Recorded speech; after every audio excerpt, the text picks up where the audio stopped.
You ask Tiger to solve. This deals with linear equations with one unknown. The final result is x equals -4. Let's solve it step by step. Simplify the expression. Expand the parentheses. Multiply the coefficients. Simplify the arithmetic.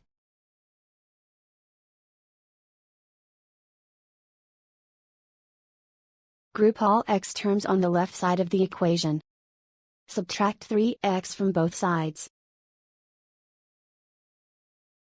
Group like terms.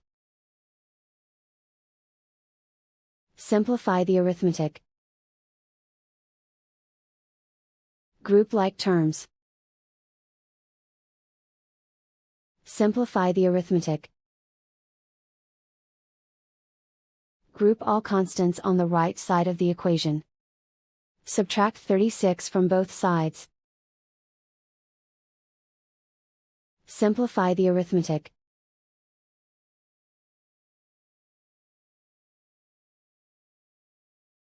Isolate the x. Divide both sides by 3.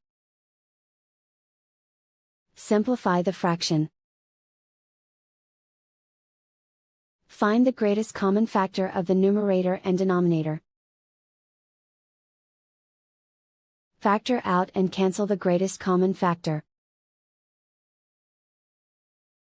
And so the final result is x equals -4.